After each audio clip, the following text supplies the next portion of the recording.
Five, four, three, two, one. 106,7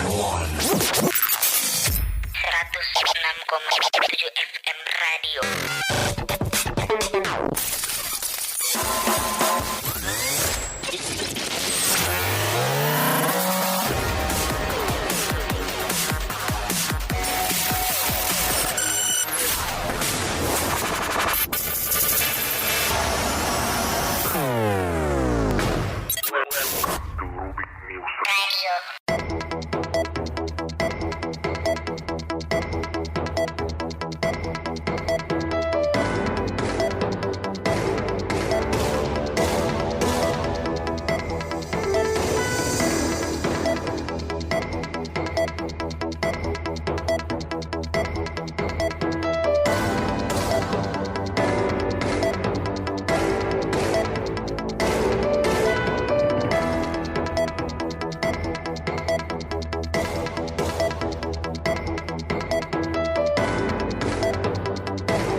Assalamualaikum warahmatullahi wabarakatuh. Sore pendengar, mudah-mudahan Sobat Rubik sehat selalu ya. Kembali lagi bersama saya Mariska Samanta dan rekan saya Miftahul Jannah di 106,7 FM Radio Yogyakarta. Seperti biasa, saya dan rekan saya akan menemani kalian selama 15 menit ke depan. Baik para pendengar Rubik yang setia, sore ini kita akan membahas tentang MotoGP yang akan diselenggarakan di Indonesia.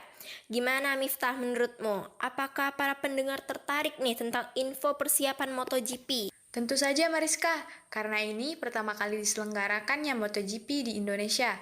Baiklah pendengar, berita pertama datang dari Wakil Menteri 2 BUMN, persiapan Indonesia menjelang Grand Prix of Mandalika. Dan saat ini, saya sudah terhubung dengan reporter kami, Yasir Maulana, yang akan melaporkan berita selengkapnya. Silahkan Yasir. Baik, terima kasih. Pendengar, perkembangan terkini jelang MotoGP Mandalika. Wakil Menteri 2 BUMN Kartika Wirjoatmojo menyampaikan bahwa beberapa fasilitas sedang dibangun kembali seperti mengaspal ulang sirkuit dan memperbaiki drainase di pinggir lintasan agar tidak ada genangan lagi dan sesuai dengan standar yang ditetapkan oleh Federation de Internationale of Motorcycle atau yang biasa disebut FIM. Karena genangan itu dapat mengganggu para pembalap saat sedang balapan. Saat ini memang kita sedang fokus untuk menyelesaikan tahap akhir daripada penyelesaian sirkuit. Kalau rekan-rekan lihat di YouTube banyak yang posting itu bahwa grandstand sekarang mungkin sudah 80% selesai, termasuk yang satu gedung baru untuk VIP Deluxe ya. Kemudian pengaspalan ulang sudah dimulai 2 hari ini mencapai 60%. Kita harapkan tanggal 8 pengaspalan ulang selesai dan diharapkan sesuai dengan standar yang ditetapkan oleh FIM dan Dorna. Wakil Menteri 2 BUMN Kartika Wirjoatmojo juga mengatakan pihaknya sedang fokus untuk menyelesaikan tahap akhir penyelesaian sirkuit, seperti pengaspalan ulang yang akan selesai dalam waktu dekat ini dan menyelesaikan fasilitas-fasilitas lainnya. Kabarnya juga, Dorna menambahkan 500 tiket untuk Stan Marc Marquez dan Maverick Viñales. Demikian, kembali ke studio. Baik Sobat Rubik, kita akan beralih ke berita selanjutnya. PSIS Semarang sukses mengalahkan PSS Sleman dalam pekan ke-31 Liga 1 tahun 2022. Saat ini kami sudah terhubung dengan reporter kami, Azara Sesa, yang akan melaporkan berita selengkapnya. Silakan Sesa. Baik, terima kasih. Pendengar, tanggapan pelatih PSS atas kekalahan melawan PSIS. Pekan ke-31 Liga 1 2021-2022 ditutup oleh pertandingan antara PSS Perserikatan Sepak Bola Sleman versus PSIS Persatuan Sepak Bola Indonesia Semarang Rabu malam. Bermain di Stadion Kapten Iwayan Dipta Gianyar, PSIS Semarang sukses mengalahkan PSS Sleman dengan skor 1-0. Iputu Gede selaku pelatih kepala PSS Sleman mengakui bahwa PSIS bermain dengan baik. Dengan gol PSIS dicetak oleh Costa pada menit pertama pertandingan berlangsung. PSIS merebut posisi yang ditempati Persija dengan mengumpulkan 42 poin dari 31 pertandingan. Sementara itu, hasil ini menjadi kekalahan PSS Sleman yang ke-14 di musim ini. Tim berujuk Elang Jawa ini bertahan di peringkat 14 dengan koleksi 33 poin. Hasil kita syukurin ya, para pemain sudah berusaha. Terus situasi pertandingan juga berat juga. Situasi hujan, pertama kali kita hujan deras seperti ini kita alami di seri 4, seri 5 ini. Di seri 4 kita nggak pernah hujan. Seri 5 hujan, terah panas, hujan. Ini kondisi yang mempengaruhi kondisi para pemainnya. Iputu Gede selaku pelatih kepala PSS Sleman mengatakan ia menerima hasil ini. PSS Sleman akan berlatih dengan giat agar menjadi jauh lebih baik. Demikian dari saya, kembali ke studio. Baik pendengar setia kami, berita selanjutnya datang dari Kementerian Kesehatan. Sebanyak 5.013 pasien COVID-19 di Indonesia meninggal akibat komorbid dan masyarakat yang belum vaksin lengkap. Saat ini sudah ada reporter kami, Amalia Cesaria, yang akan melaporkan berita selengkapnya. Silahkan Amalia. Baik, terima kasih. Pendengar, keberhasilan penanganan pandemi secara nasional menyebabkan kasus COVID-19 di Indonesia mulai melandai. Namun, tren kasus kematian harian di Indonesia tetap tinggi. Di minggu pertama bulan Maret, 4 kali kasus kematian COVID-19 harian Indonesia menembus angka di atas 300 jiwa, sehingga total kematian lebih dari 152.000 jiwa. Juru bicara vaksinasi COVID-19 Kementerian Kesehatan RI, Siti Nadia Tarmizi mengatakan, kasus kematian banyak ditemukan pada kelompok masyarakat yang rentan dan beresiko mengalami gejala berat, yakni pasien yang memiliki penyakit bawaan atau komorbid. Peningkatan kasus kematian ini banyak terjadi pada pasien komorbid diabetes mellitus. Resiko kematian tertinggi ini masih terjadi pada pasien yang belum menerima vaksinasi secara lengkap, pada lansia, bahkan 21% pasien memiliki komorbid lebih daripada satu. Hingga Sabtu, dari 5.013 pasien yang meninggal akibat COVID-19, 69%-nya adalah yang belum divaksinasi lengkap, 57% diantaranya adalah yang meninggal dikarenakan lansia, dan 45% itu memiliki komorbid. Dalam menekan kasus kematian, pemerintah menggalakkan percepatan vaksinasi primer dan booster pada kelompok lansia, komorbid, dan masyarakat umum berusia di atas 18 tahun. Pemberian dosis booster dapat diberikan minimal 3 bulan setelah menerima dosis primer lengkap. Demikian, kembali ke studio. Baik pendengar Rubik, kita beralih ke berita selanjutnya. PSS Sleman menang dengan tekanan mental yang disebabkan karena pemain mengalami degradasi sehingga mental mereka drop. Saat ini saya sudah terhubung dengan reporter kami, Ferry Christian, yang akan melaporkan berita selengkapnya. Silakan Ferry. Baik, terima kasih. Baik pendengar, PSS Sleman akhiri kompetisi Liga Pertama dengan kemenangan atas Persija Jakarta. PSS Sleman berhasil mendapatkan 3 poin dan lolos dari jurang degradasi, yang sebelumnya hanya berjarak 1 poin di atas Barito Putra dan 3 poin di atas Persipura Jayapura. Kepala pelatih PSS Sleman, Iputu Gede Dwi Santoso, mengaku bahwa PSS Sleman memang sempat tertekan dan dengan beban mental yang dirasakan oleh pemain. Selain itu, cuaca yang terik di Stadion I Gusti Ngurah Rai sangat mempengaruhi performa pemain PSS Sleman. Pertandingan hari ini awal-awal kita bersyukur ya karena tercipta gol menit awal, dan setelahnya ini yang nggak saya sukai juga, yang selalu pasti dalam keadaan tertekan, dan memang beban mental, beban yang dipikul oleh para pemain juga berat juga, dan situasi juga kondisi cuaca yang terik juga mempengaruhi. Jadi begitu babak kedua setelah break mereka mulai menemukan kembali ritme, menjaga juga situasi. Secara keseluruhan saya juga terima kasih pada perjuangan para pemain yang luar biasa, dan ini yang kita harapkan, yang kita sesuai dengan apa yang kita kehendaki, happy ending. Meski demikian, para pemain akhirnya mampu mengendalikan situasi pada babak kedua dengan mencetak skor 2-0. I Putu Gede Dwi Santoso menyebutnya sebagai happy ending walaupun target menembus 10 besar belum terwujud. Demikian laporan saya, kembali ke studio. Baik, sementara itu Sobat Rubik, Kementerian Lingkungan Hidup dan Kehutanan menindaklanjuti tersangka koordinator tempat pembuangan sampah ilegal di Bekasi.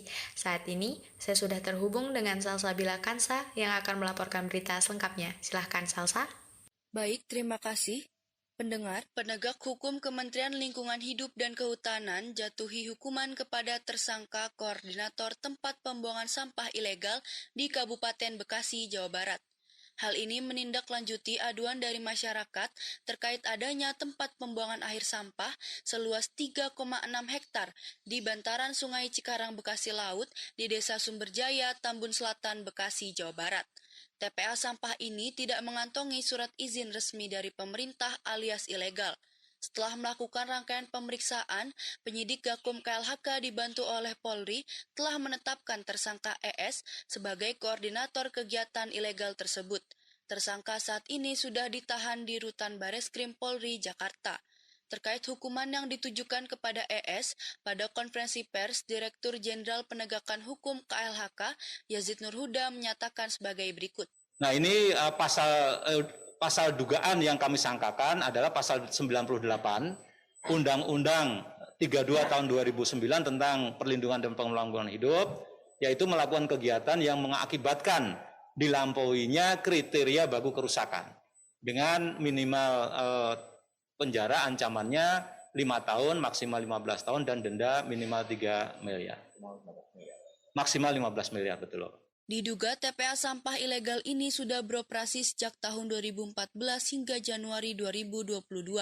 Tumpukan sampah dengan volume sekitar 500.000 meter kubik ini mencemari aliran Sungai CBL hingga menyebabkan banjir.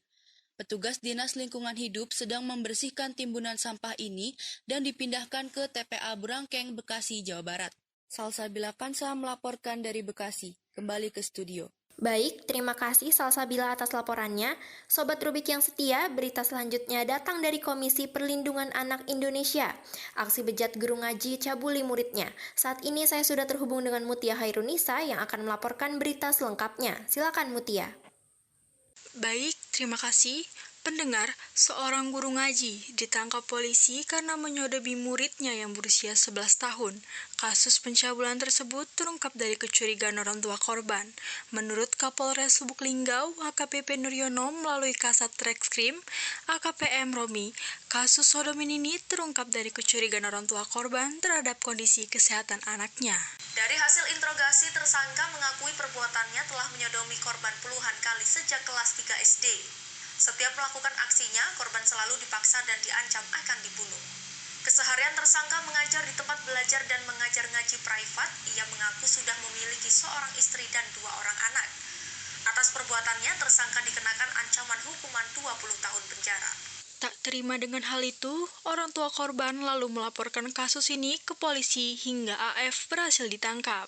Dikatakan Roni, berdasarkan pengakuan AF, tindakan amoral itu sudah dilakukannya kepada korban. Petugas masih melakukan pendalaman lebih jauh, termasuk kemungkinan ada korban lainnya. AF sendiri diketahui sudah memiliki istri dan 2 orang anak. Ia mengaku hilaf. Demikian, kembali ke studio. Baik pendengar setia kami, kita beralih ke berita selanjutnya. Kasus dugaan tindak pidana korupsi pada pengadaan satelit slot orbit milik Kementerian Pertahanan akan diselidiki lebih lanjut. Untuk mengetahui berita selengkapnya, kami sudah terhubung dengan reporter kami Norma Semesta. Silahkan Norma. Baik, terima kasih. Kasus dugaan tindak pidana korupsi pada pengadaan satelit slot orbit Kementerian Pertahanan diselidiki lebih lanjut. Satelit yang dimaksud adalah satelit komunikasi pertahanan slot orbit 123 derajat bujur timur. Indikasi kerugian negara dalam kasus ini mencapai 515 miliar rupiah. Dengan rincian kerugian kasus tersebut, yakni biaya sewa Avanti Communication Limited sebesar 491 miliar rupiah, biaya konsultan 18,5 miliar rupiah, dan biaya arbitrasi Navajo 4,7 miliar rupiah. Kepala Kejaksaan Agung Burhanuddin mengatakan bahwa penanganan perkara ini ditangani secara bersama-sama oleh Jaksa Agung Muda Pidana Militer karena disinyalir ada keterlibatan dari sipil dan oknum TNI dalam kasus tersebut. Berdasarkan hasil materi paparan tim penyidik, disimpulkan terdapat 2 unsur tindak pidana korupsi yang diduga ada keterlibatan dari unsur TNI dan unsur sipil. Sehingga para peserta dalam gelar perkara sepakat untuk mengusulkan penanganan perkara ini ditangani secara koneksitas. Burhanuddin juga memerintahkan Jaksa Agung Muda Tindak Pidana Militer untuk segera melakukan koordinasi dengan POM TNI dan Babinhum TNI untuk membentuk tim penyidik koneksitas perkara tersebut. Demikian, kembali ke studio.